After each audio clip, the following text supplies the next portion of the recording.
When Pokémon Black and White released in March 2011, there were quickly many members of the online Pokémon community who wrote off Pokémon Black and White as the worst entries into the Pokémon series. Those who found fault in these games often pointed to so-called poor quality of new Pokémon character designs, which was most likely exacerbated due to the fact that Pokémon Black and White restricted its national Pokedex to the 156 Pokémon introduced in those games. When Pokémon Black and White 2 released in the summer of 2012, many who disliked the original Black and White automatically wrote off its sequels as being similarly poor quality. However, I disagree. Even IGN disagrees with these sentiments.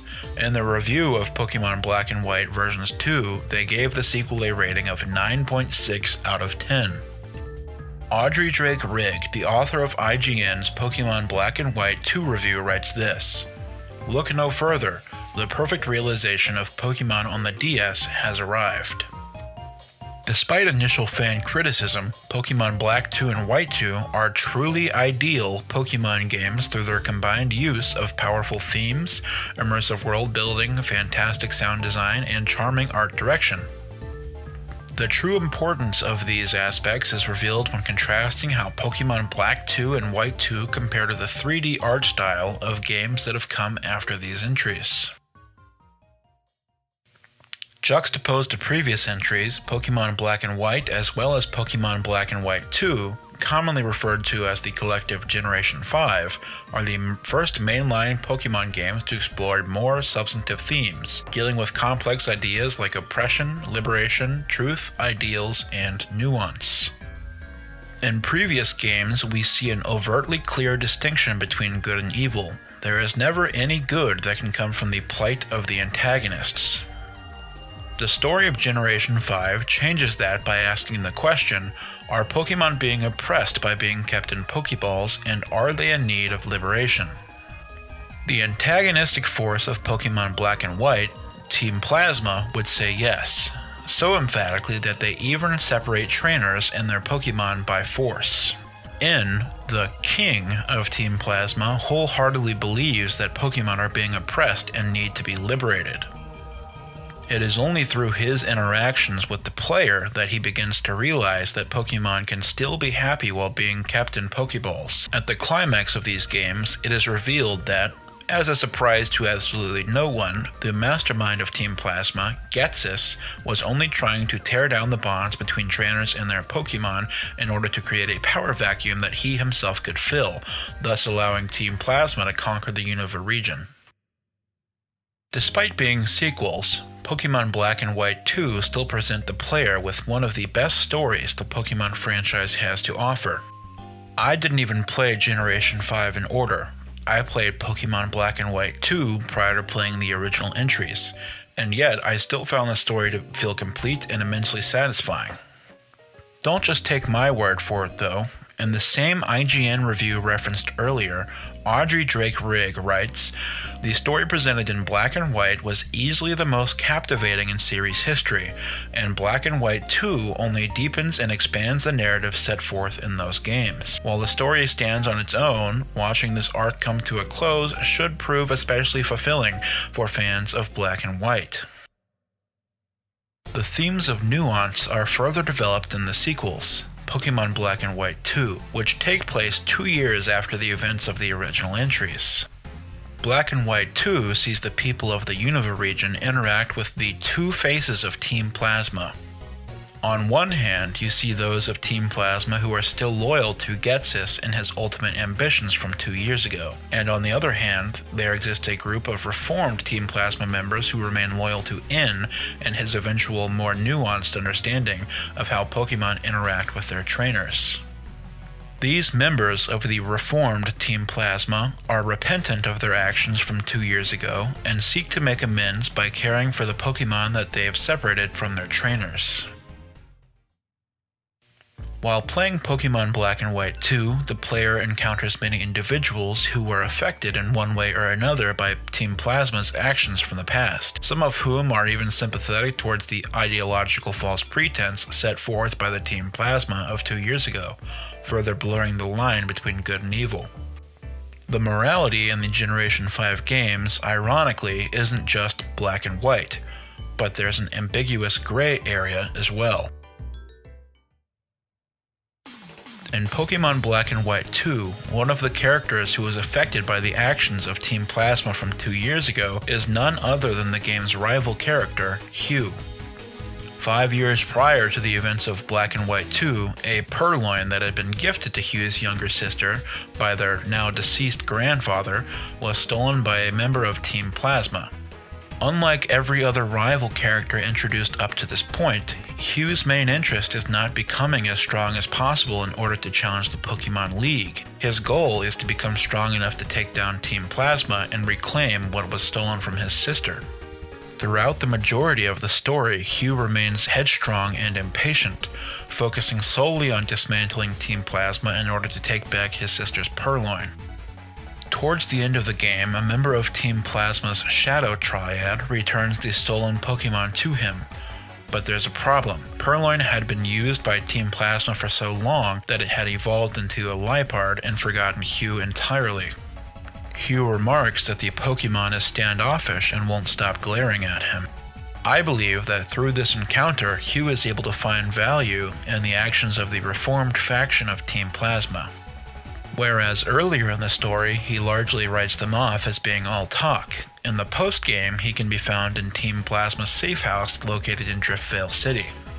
Again, just as in Black and White, thematic nuance is displayed through character development. Pokémon Black and White 2's combined use of a dynamic soundtrack paired with the beauty of the game's diverse environments creates one of the franchise's most immersive regions. Generation 5 introduced the short-lived Seasons mechanic, where every real-world month would correspond to a different endgame season. With each different season, many routes and overworld locations would now be aesthetically different. The flora would change color, the water may freeze, and on some routes a change in season meant that certain parts of the routes were now accessible, where they had previously been inaccessible. In addition to this, many routes play a different tune to match the visual change in season. One of my favorite examples of these seasonal changes is Undella Town, a small coastal town that features a few villas adjacent to the shore. Throughout autumn, winter, and spring, the town features a calming melody as the waves can be heard gently lapping at the shore.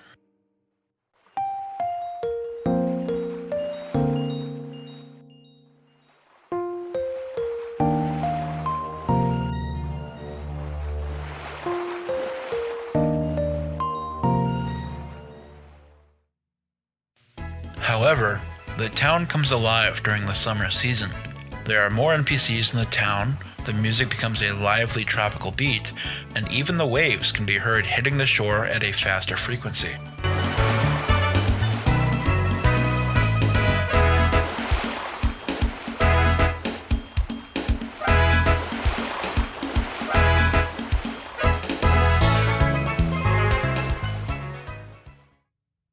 Pokémon Black and White 2 do an excellent job making the Unova region feel vast through giving each location the player visits very distinct building designs.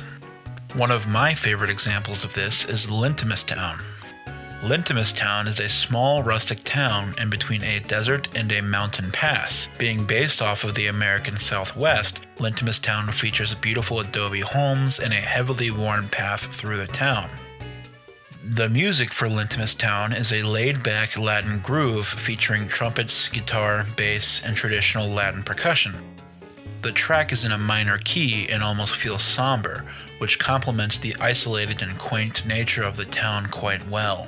And since the player first arrives in Lintimus Town via airplane, the whole experience really delivers a feeling of being somewhere totally foreign to the rest of the Unova region.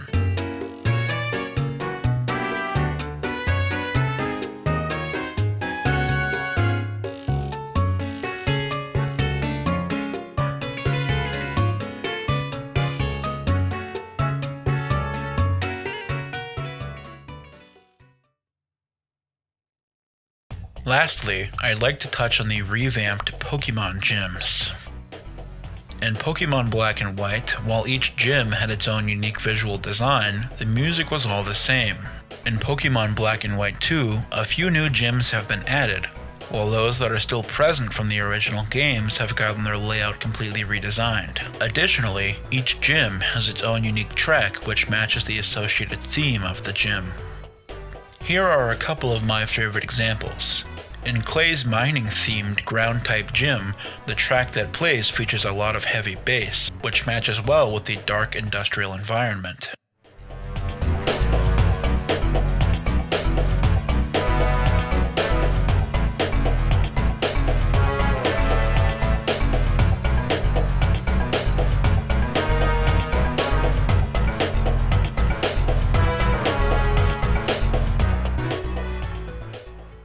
Another favorite of mine is Elisa's fashion show themed electric type gym.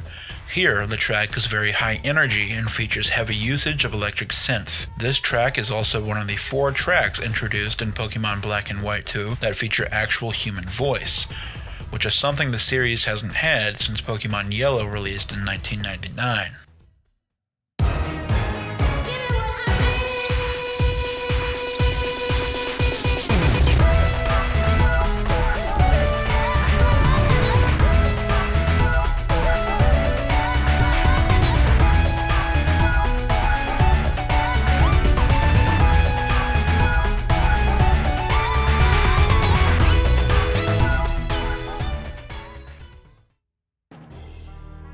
Each gym challenge also features 2 revamped themes, the main Battle Gym Leader theme, as well as the Victory Lies Before You theme. Neither of these are especially major changes, but the small changes do make for an overall more immersive experience. All that being said, Pokemon gyms and other games do not grant the player a truly tailored experience like they do in Pokemon Black and White 2.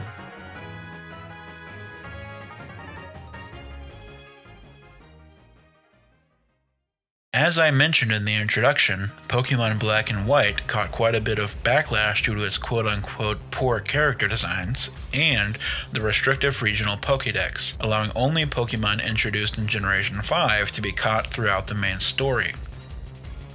However, I would argue that many of Pokémon Black and White's criticism don't really hold water, especially not when viewed under the lens of Pokémon Black 2 and White 2.